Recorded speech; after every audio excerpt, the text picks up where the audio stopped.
Book 6, Chapter 4. For the first time since their union, Zanoni and Viola were separated. Zanoni went to Rome on important business. It was, he said, but for a few days. And he went so suddenly that there was little time for either surprise or sorrow. But the first parting is always more melancholy than it need be.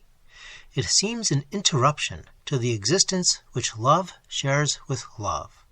It makes the heart feel what a void life will be when the last parting shall succeed, as succeed it must, the first.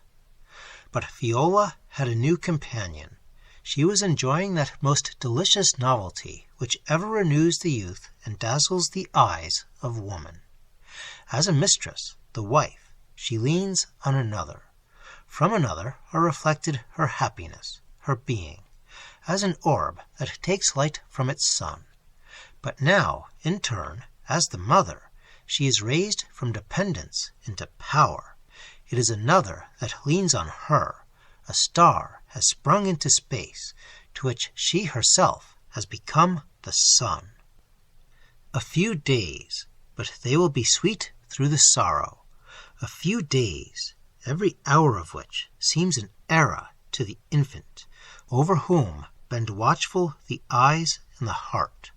From its waking to its sleep, from its sleep to its waking, is a revolution in time. Every gesture to be noted, every smile to seem a new progress into the world it has come to bless. Zanoni is gone. The last dash of the oar is lost. The last speck of the gondola has vanished from the ocean streets of Venice.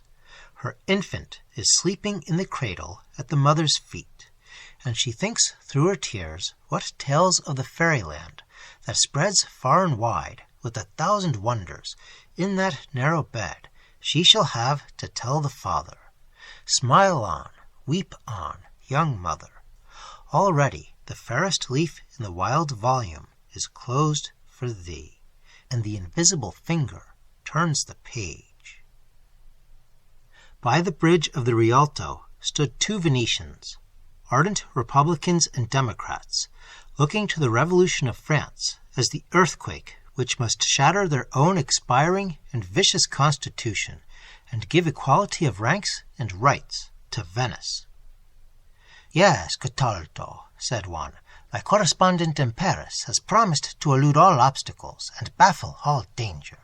He will arrange with us the hour of revolt, when the legions of France shall be within hearing of our guns. One day in this week, at this hour, he is to meet me here. This is but the 4th day." He had scarce said these words before a man, wrapped in his roquelaure, emerging from one of the narrow streets to the left, halted opposite the pair, and, eyeing them for a few moments with an earnest scrutiny, whispered, "Salut." "Et fraternité," answered the speaker.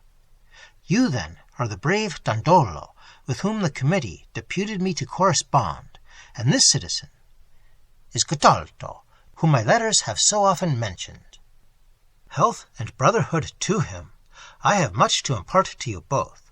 I will meet you at night, Dandolo, but in the streets we may be observed. And I dare not appoint my own house. Tyranny makes spies of our very walls, but the place herein designated is secure." And he slipped an address into the hands of his correspondent.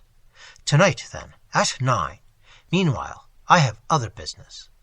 The man paused, his color changed, and it was with an eager and passionate voice that he resumed. "Your last letter mentioned this wealthy and mysterious visitor, this Zanoni. Is he still at Venice?"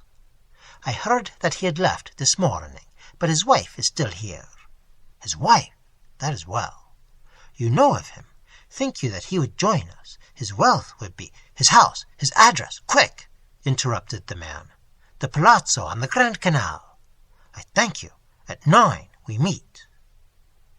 The man hurried on through the street from which he had emerged, and, passing by the house in which he had taken up his lodging, he had arrived at Venice the night before. A woman who stood at the door caught his arm. "Monsieur," she said in French, "I have been watching for your return. Do you understand me?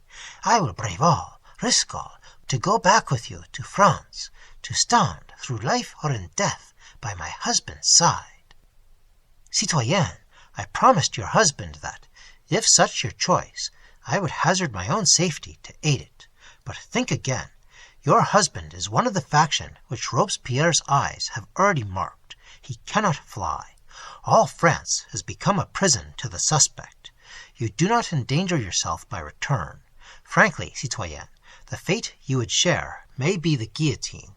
I speak, as you know by his letter, as your husband bade me. Monsieur, I will return with you, said the woman, with a smile upon her pale face. And yet you deserted your husband in the fair sunshine of the Revolution to return to him amidst its storms and thunder, said the man, in a tone half of wonder, half rebuke. Because my father's days were doomed, because he had no safety but in flight to a foreign land, because he was old and penniless, and had none but me to work for him, because my husband was not then in danger, and my father was. He is dead, dead. My husband is now in danger. The daughter's duties are no more, the wife's return. Be it so, citoyenne. On the third night I depart. Before then, you may retract your choice. Never! A dark smile passed over the man's face. O guillotine, he said, how many virtues hast thou brought to light? Well may they call thee a holy mother, a gory guillotine. He passed on, muttering to himself, hailed a gondola, and was soon amidst the crowded waters of the Grand Canal.